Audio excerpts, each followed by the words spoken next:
Hi there, I'm Renee Love, and we're here today with Joanne Kaminski, the Skyping reading tutor. Thank you for being with us today. Oh, you're welcome.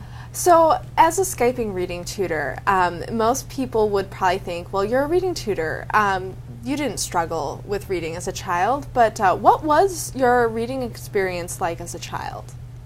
Oh, it's funny that you say that because reading was really hard for me as a child, which has really spawned me into doing what it is that I do today. And, you know, I wanted to learn to read right away. Like, before I even entered school, I wanted to be a reader. And I remember Thanksgiving one year, actually sitting down after dinner with a book in my hand, wanting to know how to read it. And so I thought, I should ask somebody, right, to teach me how to read, because that would be cool. In fact, Sesame Street, I think, was my favorite TV show. So I thought, I had some of the basics down. I knew about letters.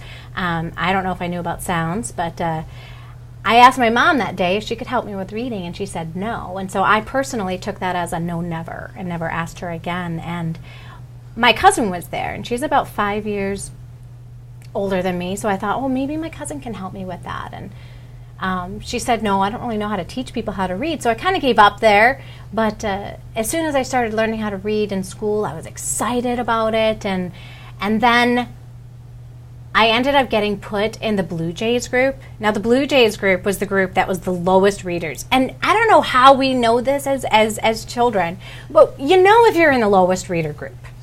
You know who the good readers are. You know you're not in their group.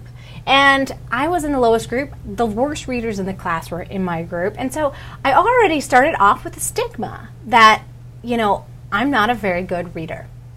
And I remember as time went on that I struggled with being able to actually understand what I was reading. I would be reading the words and I was really kind of focused on what that sounded like versus actually thinking about what I was reading.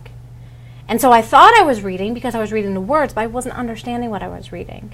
The worst thing in the world for me was when we had to do this round robin reading thing, which I am so glad that most classrooms don't do anymore. But with round robin reading, when it was my turn, I would read, and then I'd have to reread it again, like as the next kid was reading, because I knew I wasn't going to understand what I was reading. I couldn't focus on those two tasks at the same time, like reading out loud and thinking what I'm reading, because I was thinking about what I sounded like. And then in the middle of me reading, I would always have a teacher who would stop me and tell me that I'm reading wrong, or tell me that I read a word wrong, and then I would feel, I would feel stupid when the teacher would only pick on you, it felt like.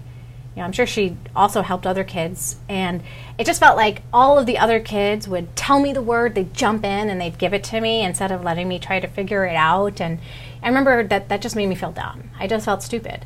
And as time went on, I wanted to be part of a Spanish class because we all got to choose a language. Well, they decided that I couldn't be in part of a language and learn a new language because I needed to be in a reading class, a class that would help me with my reading. And I knew, again, here I am with all of the people that struggle with reading the most. All of a sudden, I just had this big stigma placed on myself that I'm not a good reader. I don't understand what it is that I'm reading. And it's really interesting because as time went on, I ended up graduating 11th in my class. So even though I struggled with reading, I still ended up doing pretty well. And I guess I kind of grew out of it. My parents got me like a couple of different programs to help me become like a better test taker, because I really, taking tests, forget it. I mean, the comprehension on tests, I just really struggled with that. And so today I like to help kids with being able to take those tests so that they don't have those nerves like I used to have when it came to taking them, because I had this feeling that I was always going to fail them because of my comprehension level. And it really was because I didn't understand how to take the test, and the language that they use on tests is different as well. So yeah, that was my experience. It wasn't pretty growing up, but I have to tell you, today I'm an avid reader. Books are everywhere. In fact, on my refrigerator, I have it looks like a library of books because it is all, it's this wonderful magnet that I have that is all books. So books are everywhere in my house.